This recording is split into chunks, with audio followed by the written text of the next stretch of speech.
Hi, I'm your host, Rowan, and welcome to Being Planful, the show for FP&A leaders and planning experts.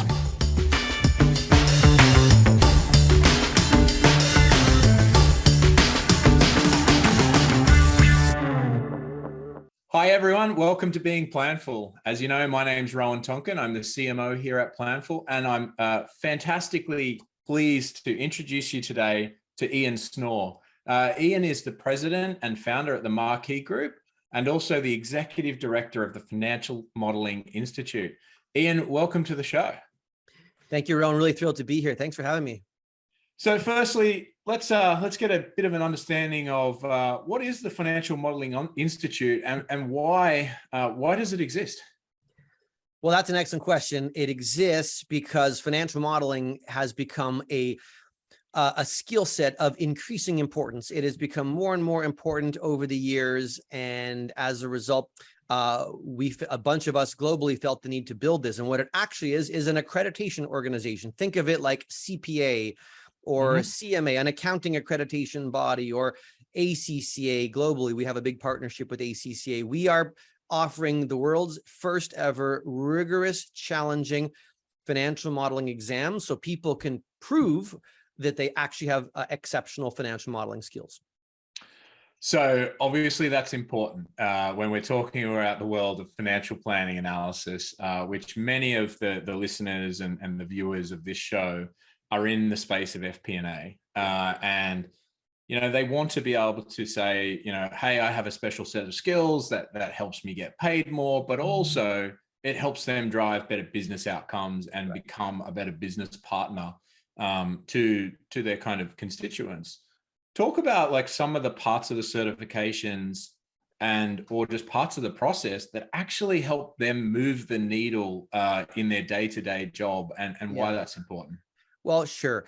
And let me just start by saying, so it's a 3-level accreditation program. And the very first level is called the AFM, the Advanced Financial Modeler. And that's all about building a forecast. So when we talk about financial modeling, we are referring very specifically to forecast modeling of a company. I mean, it could be a project or a division, but we're forecasting a company. And I say that just to distinguish. People sometimes think of modeling as data analytics or graphing. No, we're focusing on forecasting, very much the same type of forecasting as you would do in FP&A in planning. And we're using spreadsheets. We want to test people's skills to build a really robust, best-in-class forecasting tool in a spreadsheet. So how is this relevant then to people who use software? Because there's some amazing software, like your software, out there that allows people to assist with their forecast. And I think it's genius. It's beautiful. I'm a big fan of it, but they are not mutually exclusive. There is a place for both of them. I can tell you that financial modeling has become one of the most important skills in the world of accounting and finance these days. We're seeing an enormous amount of interest and demand. Well, I ask your watchers or your listeners, has anyone ever seen a job posting and the job posting said, we're looking for people that have, I don't know, an accounting designation or maybe CFA, but also, have you seen this? We also want people that have strong financial modeling skills. That's pretty new. That in the last 5 to 10 years, people are saying we want people with strong modeling skills. You never saw that before then. It's because it's becoming a critical discipline. So it goes hand in hand. The software is fantastic. It allows you to kind of do your work quickly, but there will always be opportunities when you have to run a one-off analysis, or where you're looking at an acquisition opportunity, or you're looking at a divestiture or something that is not built into the software capability, and you need the ability to build a beautiful, clean forecast model for that situation. Yeah, I think that is a really important distinction. One of the ways that I think about it is, once you can build that, that clean model, that's when you often want to transfer it and you can repeat and reuse and build the structure and build the rigor into a system so you can scale it. Whereas, often you might just have a one-off, it's kind of personal productivity. I need to do it quickly in a spreadsheet and then just share it with one person. And that's the extent of it. when you're building out a full forecasting process, like your sales forecast or a revenue forecast, and that needs to be systemic and scaled through the organization, Correct. that's when you want to use a system, because Totally. security, all of those sorts of things. But when you're Totally. really just looking at, all right, I need to do something quick, like an M&A opportunity, if you haven't made a systemic process for that in your business and it is a one-off, then that's where a spreadsheet obviously does work. So 100%. There are a million one-offs that we all do. I totally agree with perfectly everything you said. Doing with your annual, your quarterly, your monthly, global system-wide processes to plan, forecast. Yeah, beautiful to do that in a piece of software. But when the CFO says, hey, can we look at this organic investment in a certain new piece of machinery, or I want to look at, changing the way we do something, or let's evaluate this or change that. I mean, maybe some of you are listening and laughing because you get asked those sorts of one-offs all the time. How many of you get one-off requests regularly? Right. Those things need to be built somewhere outside of your typical FP&A planning tool. And so when we are doing those one-offs, what are the key things that are really important from a modeling perspective that you should really be thinking about, so that you don't end up either making a mistake or having the inability to scale that type of model? What's some of the key tips that you would give folks? Yeah, sure. And I'll show you a couple. Like that's a dangerous question, because you told me we have 30 minutes and I could go for about 10 hours to answer that question. But I will, I guess let me back up by saying that, at the Financial Modeling Institute, our strong belief, and my strong belief, I mean, I've been teaching modeling and involved in modeling for 20, 25 years. Modeling first of all, modeling is its own discipline. And you asked earlier, what can people do to put on their resumes to distinguish them? Well, it's nice to say you can run and know how to use a piece of software, sure, like Planful software, but it is a separate thing for your resume to say, I have tremendous modeling skills, because what it means is you know how to think, and it means you know how to communicate.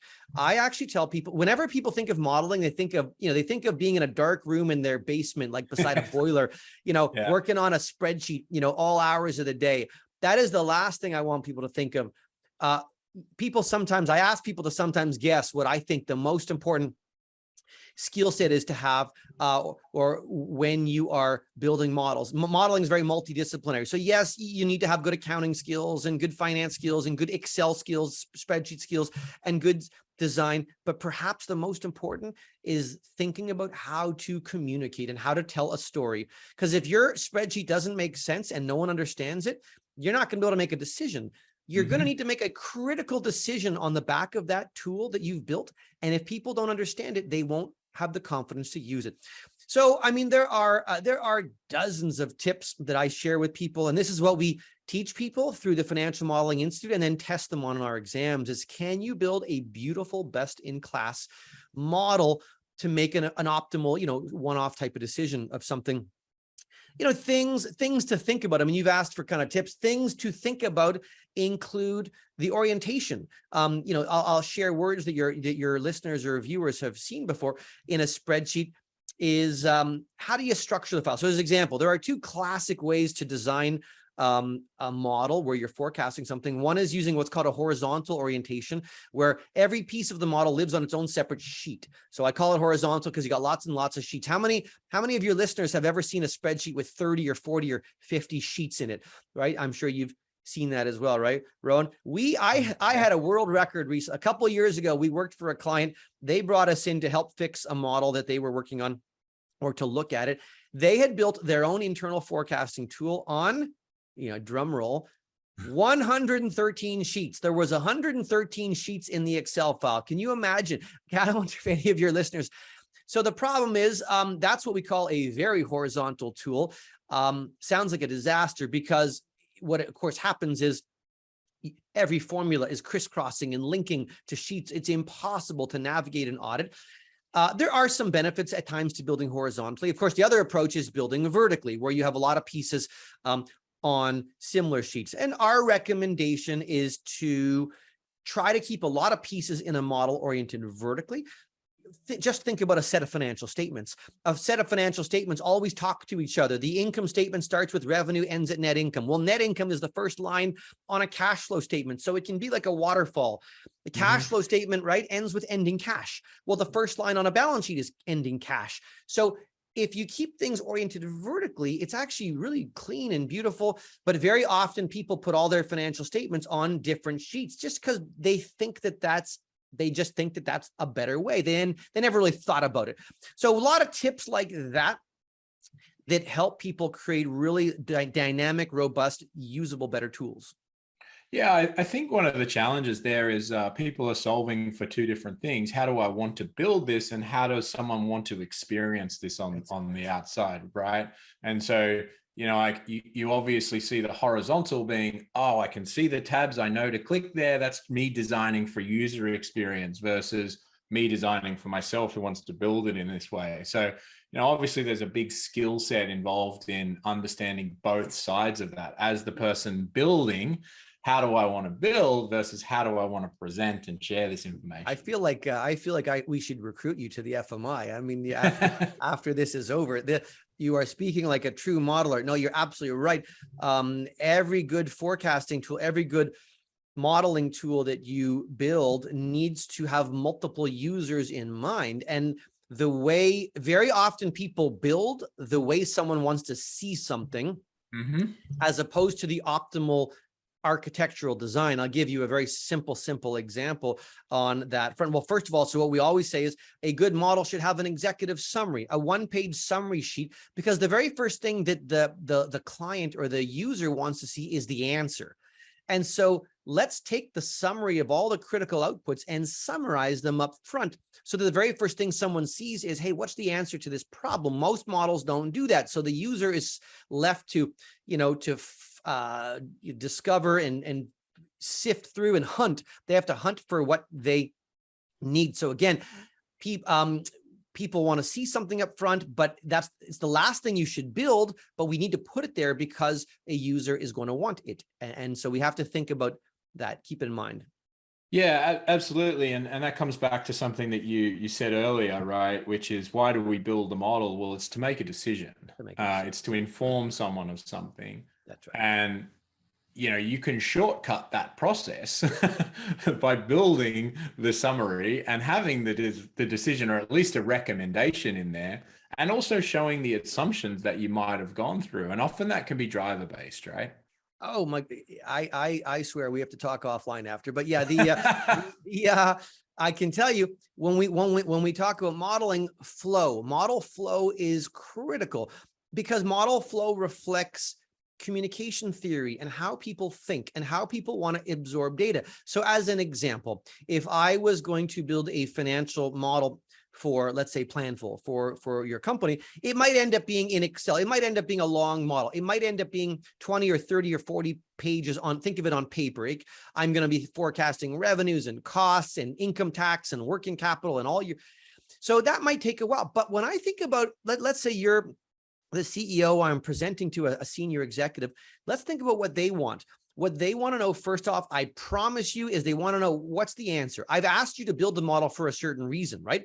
Is it because I want to buy the company? So then I need to understand valuation. Is it because I want to extend a loan?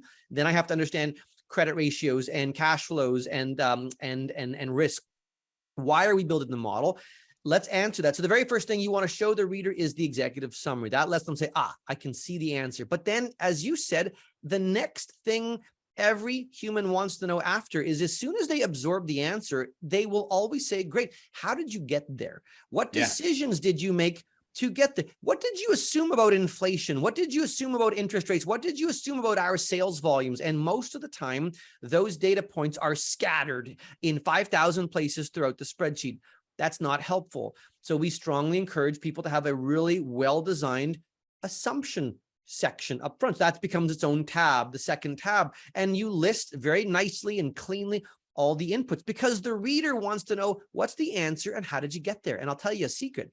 If you do a really nice job building your model with optimal flow, By the time the reader finishes reading the executive summary and then a few pages of assumptions, they're usually done. They want to put it down. And the model builder often says, wait a second, I have 40 more pages to show you. And they're like, that's fine. I don't care. I get it. I understand it. I don't need to crawl through every calculation because you've delivered it in such a helpful way. So that is kind of what we're trying to achieve. The analogy I like to use is a good model should be like a nice car. What's the most valuable, what's the most difficult, expensive part of any car? Probably the engine, at least in a traditional gas-fired car, right? I mean, maybe different in an electric vehicle, but think about a traditional car. The most valuable part is the engine. How often, though, do you pop the hood and look at it? Never. You don't want to go look at it. But if you're sitting in your driver's seat, you have all the information you need. You can control it. And you can just figure out how things are working. And we need to achieve the same experience in a model. I have plenty of friends where the first thing that they want to do when they see a car is pop the hood. And I also have those same friends that want to pop the hood of every model too. Good.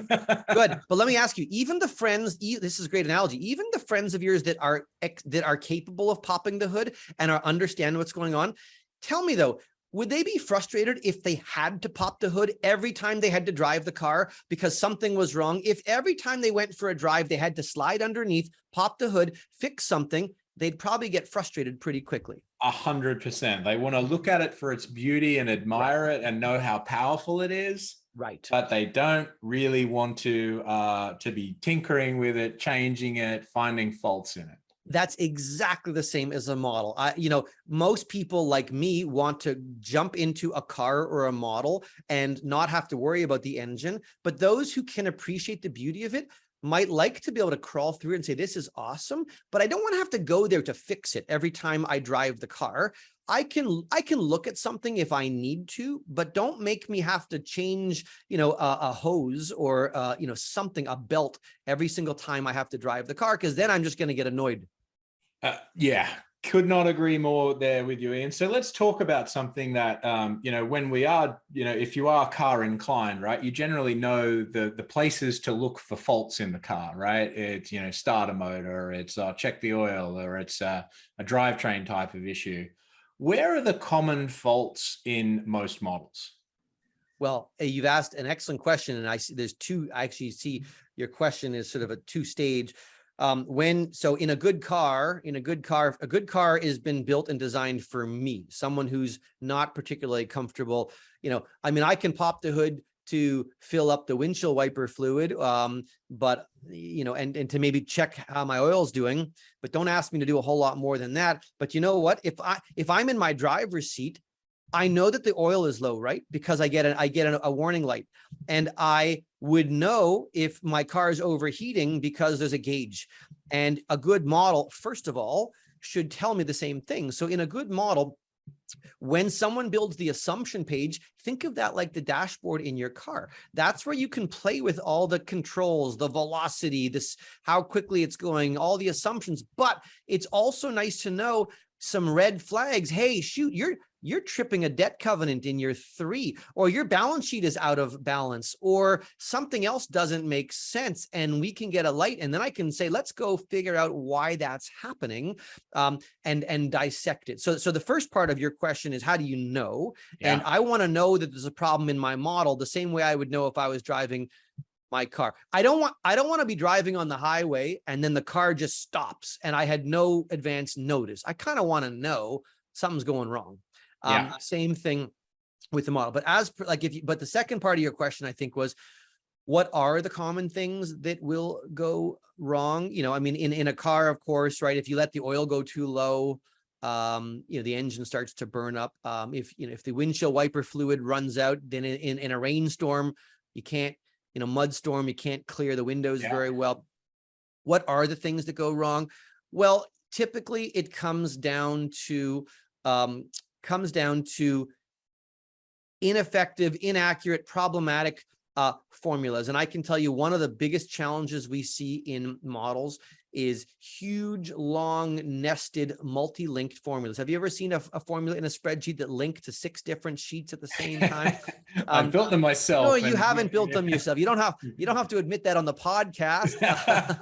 We all start somewhere, right? We all start somewhere. I've done that too. But yes, it is, when formulas are so this is a best practice tip. When a formula is long and clunky and linking to lots of different sheets and lots of different areas, gets very hard to audit, to check, often can be filled with mistakes. And as a result, something might end up going wrong and leading to an inaccurate spot. One of the top skills that we recommend is a tip that I call repeat and link. One of the disciplines, one of the tactics we recommend in the construction process is a methodology, a mantra called repeat and link, repeat and link. And what that means is, if I have an assumption value up front, imagine on one sheet I have an assumption value, and then I need to use that value in a calculation later.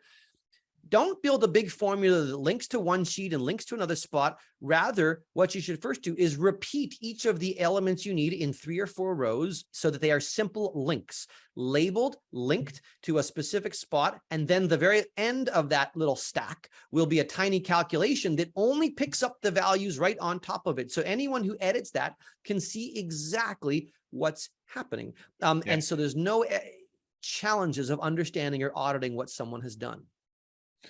Yeah, I think that is one of the really important parts, is, understanding that driver effectively. And it's one of the things where the more common language you can use as well, with really good labeling, with, making it super clean, as much as you can use like the labels that make sense to someone, that auditability becomes huge, right?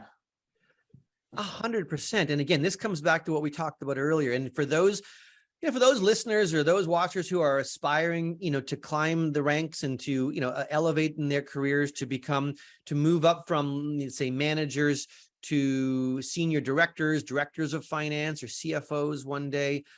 I truly believe that what distinguishes a good senior leader at that point from someone who can build a forecast is the ability to create confidence. And the way you create confidence is by telling a strong story.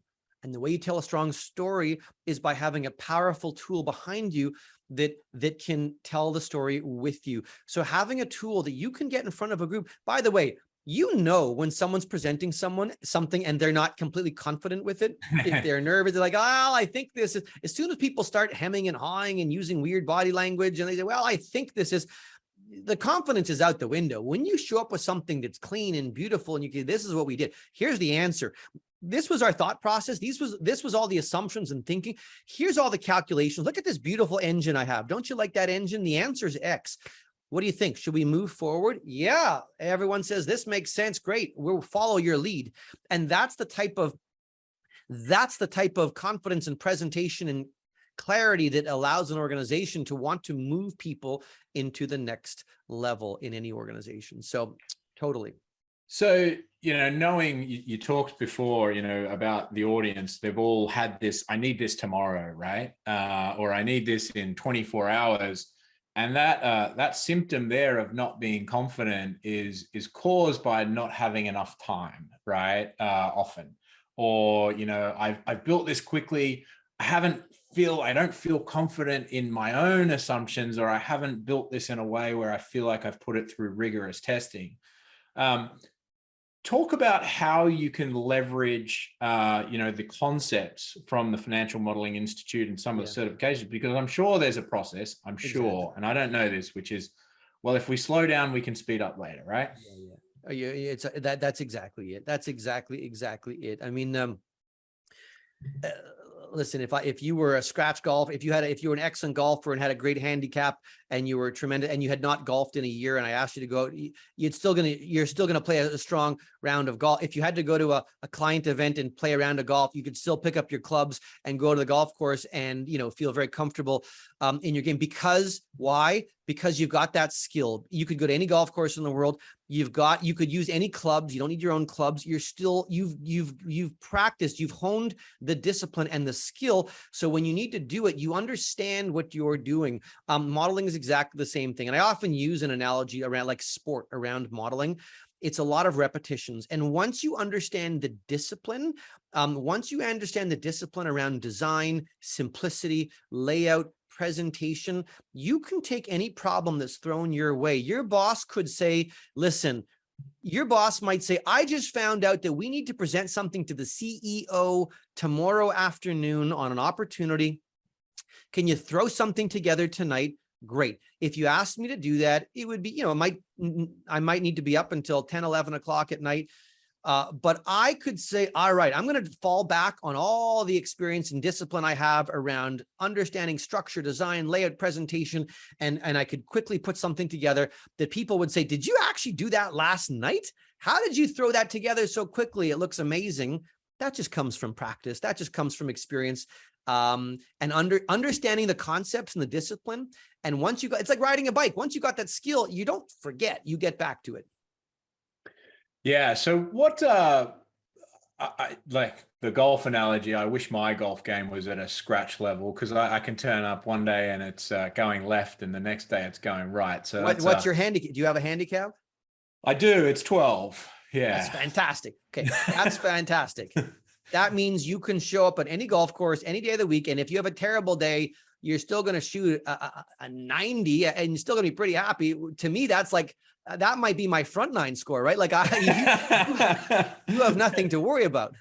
Yeah, I'm trying to get it much lower, but so I think the key is expectation management on the golf course. I just turn up without any expectations, and then that way I can just manage my way through it. As we think about kind of the future of modeling, one of the things that I see and feel as a business leader is this desire for speed and for consistent change. And that's because changes are happening, more and more quickly every day, right? Like you just look at the outside macro events happening right now in the world, supply chain crisis, inflation, all of these things. That's right. How important is it to build some of those as drivers into your models? I know you talked about earlier, like building cash flow, like inflation assumptions into some of the models. Yes. How do you think about that for some of those key models that you're looking at? I mean, it's an excellent question. It is something that is mandatory, has to get built in. One of the most important elements of any model is what's called the scenarios section. Every single Excel forecast model that anyone ever builds needs to include something called a scenario page. We go in detail at the FMI on how to build it, what it is, but think of it this way. First of all, the other thing we talk about even before that is, it's because you asked, is it so critical to be able, a modeler is not just a technical person building a spreadsheet. A modeler is someone who needs to be the quarterback of an entire process. The modeler is someone who needs to drive what the forecast looks like. The modeler needs to know that they need to speak to their operations people to understand certain pieces. They need to speak with the treasury department to get other data. The modeler is the person in the middle of the entire machine, the orchestra conductor, asking questions. And one of those questions is what you just said. One of the big questions is, what we call the key drivers? What variables do we not understand with great deep certainty? What variables could move around on us? What variables could change? Because things like a tax rate. If you tell me the corporate tax rate right now is whatever it is, 21% or 20, and you think it might go up to 22, or okay, great, who cares? I will enter the tax rate and it is what it is. The tax rate is not going to surprise us next year and be 47%. It's not going to happen. Yeah. And if it is, we're going to have some visibility. We will know years in advance. But something like an inflation rate or a change to sales volumes or interest rates could. So variables that could move around on us are called key drivers. And those variables we need to build in a very specific way so that your model has a base case, a best case, a worst case, a super worst case, whatever you want, and then toggle capabilities switch. So your boss says, hey, Rowan, can you run the worst case inflation? Sure. Let me flick the switch. Or your boss says, can you add another case? Can you add, a management case or another case? Great. Give me 2 minutes. I'll add another case. I'll flick the switch. Let's look at what it's doing. That's the level of, we call that model being dynamic, the ability to make change very, very quickly. And it's a critical part to make sure you understand which are there's usually 3, 4, 5, 6 variables that have that variability. Let's make sure we identify them, build them in a way that's flexible, and have the ability to play with it. I love that. I think one of the things that we suffer from though is I need to build that first version of that model in like 3 days. And I don't have time, maybe in that instance, to go and build in all of those different cases. So how do you talk to, and how do you teach folks to maybe build different levels of maturity of those models, right? So a cash flow statement is a really good one, right? There's lots of different ways that you can build those, direct method, indirect, all of that sort of stuff.